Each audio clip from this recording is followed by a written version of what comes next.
Hello, Andrew and Taran. Here is your sewer scope from today's inspection. That's me in the basement just pointing things out, giving a little orientation. There's the access points. Whenever possible, I always try to get as much of the pipe in the interior of the house as possible, so as far away from the front foundation wall as possible. So right off the bat, we go from ABS, black ABS plastic pipe, and there's your transition to cast iron. Looks pretty good. You know, for a pipe that's going on 75 years old, you don't have a whole lot of corrosion or buildup. It looks pretty darn good. Just for your information, where the water is going to be the bottom of the pipe, obviously. We're not defying gravity. Right now the water is at the top of your screen. My camera head doesn't self-level, so you just have to kind of use that for orientation. It's a circular pipe, so, you know, doesn't really matter what up is or down is in my mind. Coming up, so that's right there. We're passing the inlet. That's most likely the main sewer stack that we pointed out in that basement bedroom.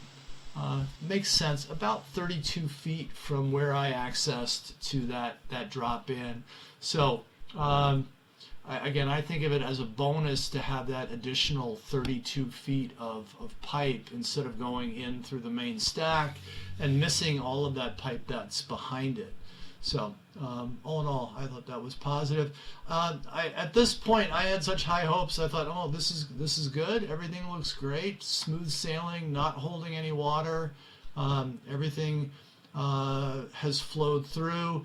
I always, flush and run a couple of fixtures for a little bit just to clear out anything that might be in the pipe, and then, wait a little bit, half hour, 45 minutes or so for everything to completely drain, and then I'll do my sewer scope. So if I do that and I come in and there's holding a lot of water, then you know that there's some issues with buildup or roots or something like that. But all in all, we were in good shape.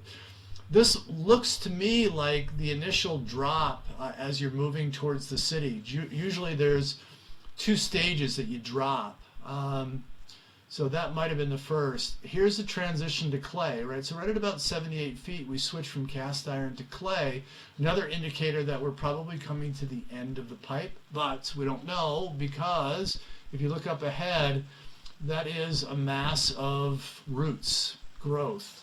And thick. From what I can see, it looks like it goes back multiple inches. It also looks like it gets much closer to the bottom of the pipe. I tried to push through it a little bit. You can see a little bit of an indentation right above, right there. That's not moving. It's solid. I don't know how thick it is, but at least 4 or 6 inches, and really, really matted together. Sometimes you come up against roots in a connection points between two sections of pipe, and it's relatively flimsy. You can easily push through it. This was solid. It's not going anywhere. So obviously, in my recommendations, I'm going to say this needs to be cut out, and then you want to further evaluate the pipe. Once it's cleared, is it just normal root intrusion that you're going to get in a clay pipe, or is it something deeper, more insidious than just that?